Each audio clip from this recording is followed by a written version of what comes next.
In our fourth video in the land governance series, we had briefly mentioned about land acquisition and how pooling has come up as an alternative to it. In this video, we are going to take a deeper look into land acquisition along with insights on land grabbing as methods of acquiring lands.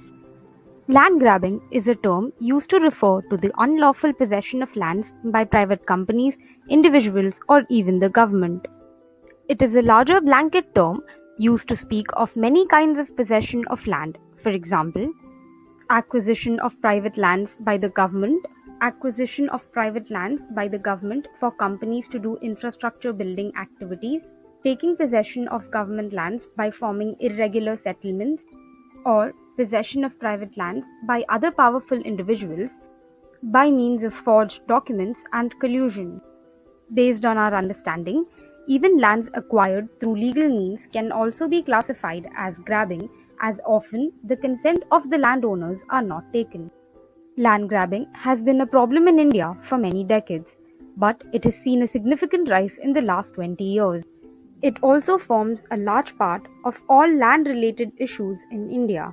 Perhaps the most significant one among them in the current milieu is land acquisition by the government, the largest being acquisition for coal mining and irrigation. To fulfill many developmental activities in the country, the government has often resorted to acquiring private lands to make up for the lack of availability of land. The state's power allows it to compulsorily acquire private property for a public purpose upon payment of compensation. This is done by following the provisions laid out under the respective legislation. Even though land is a state subject, the acquisition and requisition of property falls under the concurrent list. This makes the scenario very complex as amendments to these laws have been done many times by state as well as the centre. And often, the acquisition is conducted under different laws, giving them the liberty to pick and choose provisions that seem best to them. This leads to many discrepancies in the process and compensation for the acquisition. It gave rise to many problems such as lack of resettlement opportunities, inadequate compensation, lack of people's participation in the government's decision, and procedural delay and inequity. There is also a lack of very clear definitions regarding what constitutes public purpose, which has been misused by states. The special economic zones is one such example where the land acquired by the government from unwilling farmers were handed over to private companies for development. This raised many questions about how democratic the entire process was. The primary act that governed such acquisition used to be Land Acquisition Act 1894 until recently. In 2013, the central government brought in the Right to Fair Compensation and Transparency in Land Acquisition, Rehabilitation and Resettlement Act to alleviate some of these issues. However, several states have already amended their state legislation to dilute some of the protections offered to the victims under the 2013 Act. Conducting a compulsory social impact assessment, stricter and higher compensation provisions among many others would lead to a lot of hindrances and slowing down of the ambitious infrastructure projects, which led to the dilution of these laws at the cost of the victim's right to property. The murky land scenario in India is not just limited to this.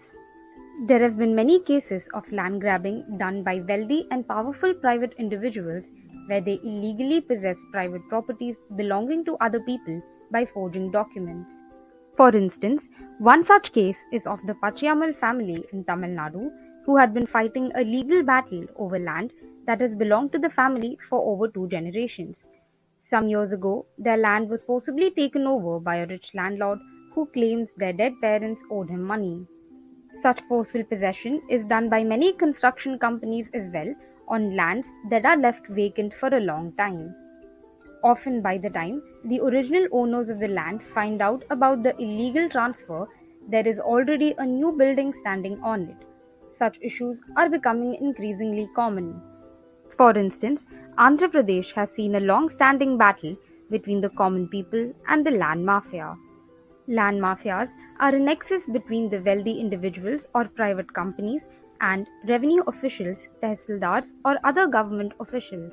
By forging title deeds through collusion, Thousands of acres of private land, government lands, and forest lands have been grabbed from their rightful owners. Many party leaders have been accused of grabbing lands as well. A special investigation team was then set up to look into the land grabbing and other land issues in Visakhapatnam, and they said out of the petitions received, many were cases of land grabbing. All of these land grabbing cases often stay under litigation for many years. The right to property is a constitutional right, but it is evident that the right is being violated very often. In a developing country such as ours, better and more infrastructure to accommodate our growing population is necessary. But are there ways to achieve our development goals without hampering the lives and livelihoods of those dependent on lands? Is the only way we can aid development by depriving the marginalized communities of their rights? How can we minimize corruption and collusion among officials? Do you think reforms at the executive level will help ease this issue? Let us know your thoughts in the comments below.